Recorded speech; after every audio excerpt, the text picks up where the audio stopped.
యేసుక్రీస్తు వారు శిలువలో పలికిన 5వ మాట. యోహాను సువార్త 19వ అధ్యాయము 28వ వచనము.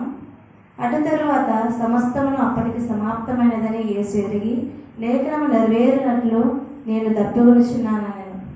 అయితే ఈ వాక్యాన్ని బట్టి లోకస్తులు ఏ విధంగా అయితే అనుకుంటారంటే, ఆయన సిలువలో ఉన్నాడు, సరే యేసుక్రీస్తు వారు సిలువలో ఉన్నారు, ఆయన ఎన్నో దెబ్బలను అనుభవించుంటారు, ఎన్నో దెబ్బల్ని, పిడుగుతుల్ని, ఎన్నో కొరడా దెబ్బల్ని అన్నీ అనుభవించారు కదా, ఈ యొక్క దప్పిక మాత్రం అనుభవించలేదా?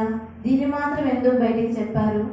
కొరడా దెబ్బని కొడుతున్నారే, నన్ను పిడుగుతులు గుద్దుతున్నారే, నాకు ఇంత రక్తం పోతుందని ఆయన ఆయన నోటే కూడా ఏ మాట మాత్రం రాలేదు. కానీ ఈ మాటను ఎందుకు చెప్పారని, ఈ మాట ఎందుకు అనుకున్నారా, ఆయనకు ఎందుకు దాహం వేసింది, ఆయన ఇన్ని మాటలు అనలేదు, ఈ మాట ఎందుకు అన్నారని కొంతమంది లోకస్తులు నన్ను ఆలోచించుకునే వాళ్ళ ఆలోచన ప్రకారం అలా ఉంటుంది.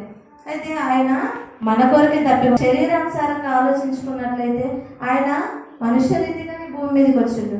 మనుషులకు ఏ విధంగా ఉంటాయి, మనుషులకు పడాల్సిన బాధలన్నీ, ఆయన అనుభవాలన్నీ ఆయన అనుభవిస్తూనే వచ్చాడు. ఒంటరితనాన్ని దేవుడు అనుభవిస్తూ వచ్చాడు, ఎన్నో బాధల్ని అనుభవించాలి.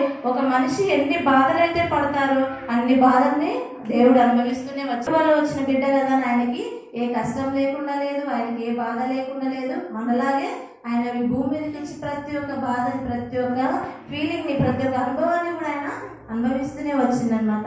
అయితే ఈ శరీరానుసారంగా చూసుకుంటే బైబిల్ గ్రంథంలో కూడా హాగరు యొక్క ఆదికాండంలో 21వ అధ్యాయము 17వ వచనం నుంచి ఉంటుంది.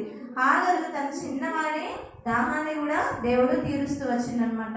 తను చిన్నవాడు చనిపోతాడేమో అని ఆ తల్లి బాధపడుతున్నప్పుడు నీటి యొక్క తిత్తిని అక్కడ ఏర్పాటు చేసి దేవుడు ఆ యొక్క చిన్నవాడి దాహాన్ని కూడా దేవుడు తీరుస్తూ వచ్చిండు. శారీరకమైన దాహాన్ని దేవుడు ఈ విధంగా తీరుస్తూ వచ్చినారు. అలాగే సమరయ స్త్రీ, ఆ యొక్క బావి దగ్గరికి వచ్చిన సమరయ స్త్రీని కూడా ఆమె ఎంత పాపం చేసిందో ఆ ఊరి ప్రజలందరికీ తెలుసు. ఆమె ఎంత పాపం చేసిన వ్యక్తి, ఎలాంటి స్త్రీనో అందరికి తెలుసు అనమాట.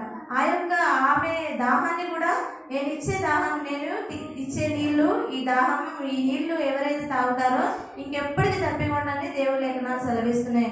ఆ విధంగానే సమరయ స్త్రీతో దేవుడు ఆ విధంగా మాట్లాడుతూ వచ్చు. నేను ఆమె దాహాన్ని ఆ విధంగా తీరుస్తూ, ఆమె కూడా దేవుని వాక్యాన్ని విని, దేవుడు చెప్పిన మాటని తను ఆ క్షణంలోనే తను నమ్మి, ఈయననే నిజమైన క్రీస్తు అని, ఈయననే నిజమైన దేవుడు అని నమ్మి ఆ ఊరి ప్రజలందరికీ కూడా ఆమె ఒక సాక్షిగా నిలబడిందంట. ఆమె ఆ ఊరి ప్రజలందరి దగ్గరికి వెళ్ళేసి, ఈయన నిజమైన దేవుడు, ఈయన నిజమైన క్రైస్తవుడు అని, ఈయన నిజమైన దేవుడు, ఈయన నిజమైన యేసుక్రీస్తు అని తను సాక్ష్యం చెప్తూ ఒక సాక్షిగా దేవుడి పట్ల ఒక సాక్షిగా తను నిలబడుతూ వచ్చిందనమాట.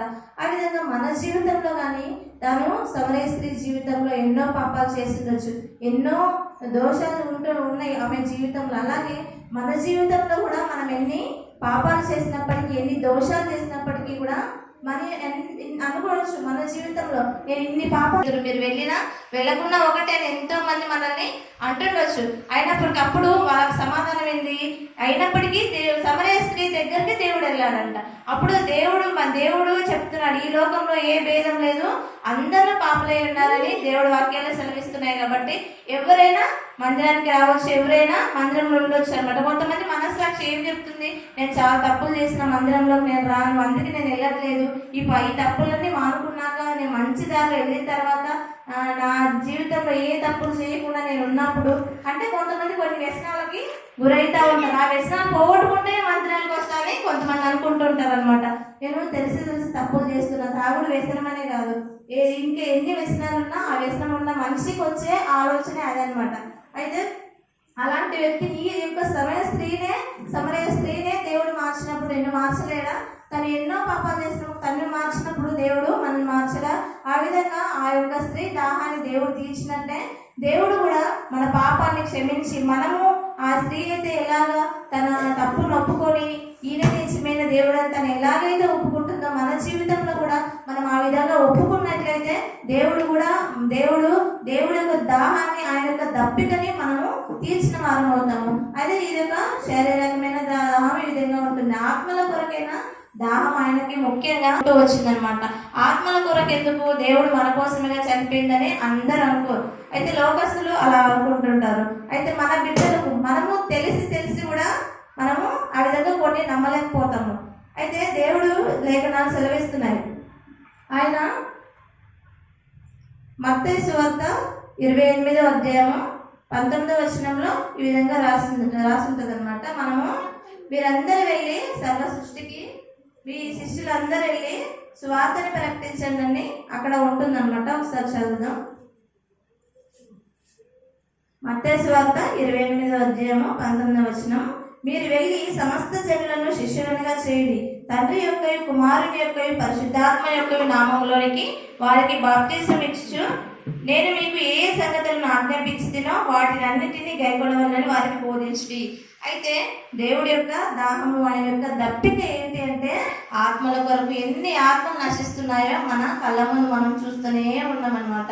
తెలిసి తప్పులు చేసేవాళ్ళు చాలా మంది ఉంటారు. తెలియకుండా పొరపాట్లు చేసి దేవుడి దగ్గరకు వచ్చి పశ్చాత్తాపడి ఆయన రక్షణని పొందుకొని ఆయన రక్షణ మార్గంలో నడిచే వాళ్ళు ఉంటారు. ఇలా ప్రతి ఒక్కరి గురించి ఆయన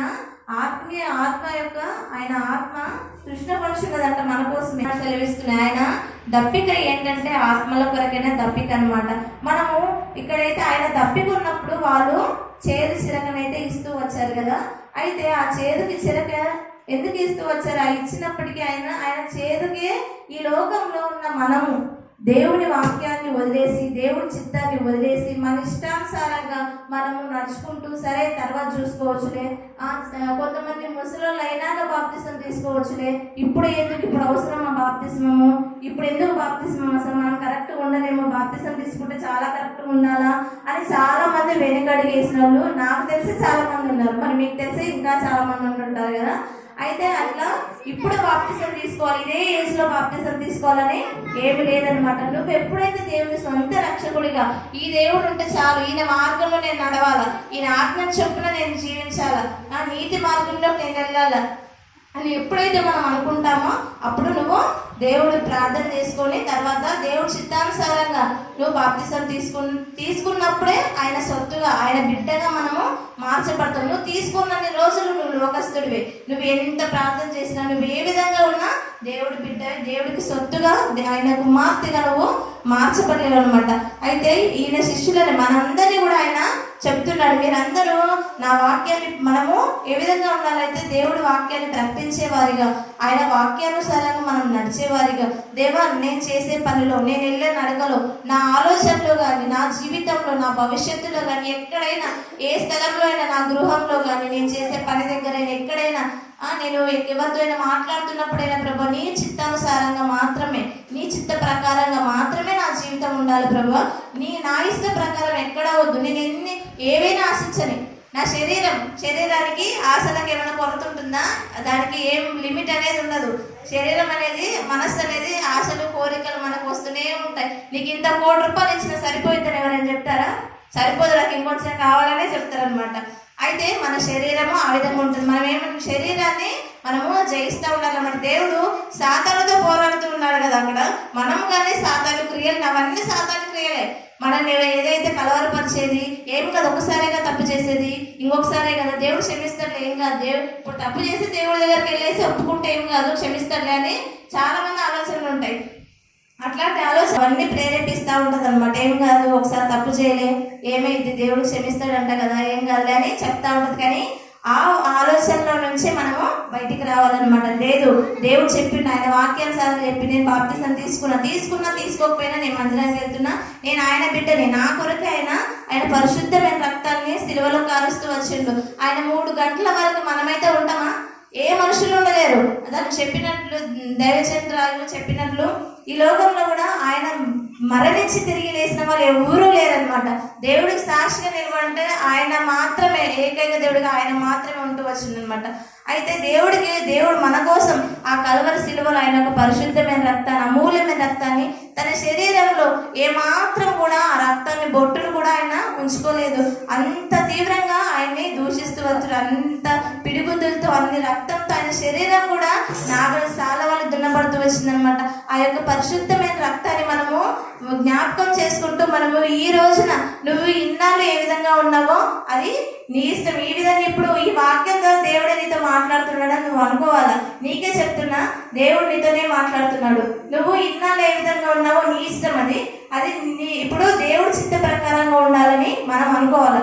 దేవుడి చిత్తం ఏముంది తెలుసుకోవాలంటే ఎట్లుండాలి? దేవుడు ప్రార్థనలో ఉండాలా, దేవుడికి అనుసంధానం. ఇప్పుడు ఒక బెస్ట్ ఫ్రెండ్స్ ఉంటారు మనకి, వాళ్ళతో ఎట్లుంటామో ఎప్పుడు మాట్లాడతా అట్లా ఇట్లా ఉంటాం కదా. అట్లనే దేవుడితో ఎప్పుడు టచ్ లో ఉంటుండాలి. దేవుడు ఎప్పుడు నా చేయి విడవకండి ప్రభా, మీరు నా చేయి పట్టుకొని నడిపించండి ప్రభా, నీ చిత్త ప్రకారంగా నేను నడవాలి ప్రభా. నేను చేసే పని దగ్గర నా కుటుంబంలో కానీ ఎన్ని సమస్యలు వచ్చినా సరే, నాకు ఎన్ని ఇబ్బందులు వచ్చినా సరే నాకు ఓపికను దయచేయండి. నేనైతే ఇట్లనే అనుకుంటాను అనమాట. ప్రాబ్లమ్స్ వస్తూ ఉంటాయి, ఆ టైంలో మనకి కోపం వస్తూ ఉంటది, ఏదో ఒక మాట అంటా ఉంటాం. సరే ప్రభా, నేను ఇట్లా అనొద్దు కదా, నువ్వేం చెప్పినావు, నీ నోరు మెదపకూడదు, నువ్వు సైలెంట్ ఉండు, చూడాలి దేవుడే కార్యం చేస్తాడు, నువ్వు మాట్లాడుతున్నావు కదా. సరే ప్రభు, మరి నీ చిత్తము, ఇప్పుడు ఇన్ని ప్రాబ్లమ్స్ వస్తున్నాయి, ఇంత బాధ వేస్తుంది, మరి నీ ఇష్టం ప్రభు. తర్వాత ఏది జరిగినా నీ చిత్తమే. నువ్వు మమ్మల్ని ఉంచుతావో కష్టపెడతావో ఏదో నీ చిత్తమే ప్రభు. ఎన్ని కష్టాలు యోబు గారు తన జీవితంలో తనకున్న ఆస్తి అంతా పోయింది, తన కుమారులు అందరు పోయారు. యోబు జీవితంలో భార్య కూడా అసహించుకుంది, అందరూ అసహించుకున్నారు. అయినప్పటికీ యోబు ఎక్కడ త్రొట్టిల్లాడా? ఎక్కడ త్రొట్టిల్లేదు. చివరి వరకు ఆ విధంగా నుండి వచ్చింది అన్నమాట. యోబు తనకి ఎంతైతే పోయిందో అంత రెండింతలుగా దేవుడు మళ్ళీ తనకి ఇస్తూ వచ్చినమాట. ఆ విధంగా మన జీవితంలో కూడా మనకి ఎన్ని బాధలు వచ్చినా ఏది వచ్చినా కానీ వాక్యానుసారంగా నేను నడిచే బిడ్డగానే ఉండాలి ప్రభా. నేను వాక్యాన్ని వదిలేసి నా ఇష్టానుసారంగా నేను ఉండకూడదు, వాక్యానుసారంగా జీవించాలా. దేవుడు ఆయన రక్తంతో నువ్వు బాప్తిసం తీసుకోవాలని ఆయన ఆత్మల కొరకు ఆయన దాహంగా ఆ విధంగా ఉంటున్నాడు అనమాట. అయితే నువ్వు దేవుడికి నువ్వు వాక్యానుసారంగా నడిచి మంచి చిరకని ఇస్తారో మరి లేకపోతే మనం లోకానుసారంగా జీవిస్తూ మళ్ళీ ఆయన్ని మనం అనుకుంటాం ఒక్కసారే కదా, ఈ రోజే కదా సిల్వ వేప. మనం చేసే ప్రతి ఒక్క తప్పు వల్ల దేవుణ్ణి ప్రతి క్షణము నువ్వు చేసే ప్రతి ఒక్క తప్పు వల్ల నువ్వు తప్పు చేసినప్పుడల్లా ఆయన సిలువను వేస్తున్నట్టే. ఇదే ఇంకా మనం ఎన్నిసార్లు తప్పు చేస్తావు అన్నిసార్లు మనం దేవుని సిలువ మళ్ళీ మళ్ళీ మళ్ళీ మనం వేస్తున్నట్టే. ఇంకా దాన్ని అట్లా మనము అట్లా అనుకొని అట్లా గ్రహించి దాన్ని లేదు ఇప్పటి నుంచి అలా ఉండొద్దు ప్రభు, నేను ఇన్నాళ్ళు అంటే సరే తెలుసుకోలేదేమో, ఇప్పటి నుంచి అలా ఉండొద్దు ప్రభు నేను అని. నువ్వు ఏదైనా మనిషికి బలహీనతలు అంటూ ఉంటాయి.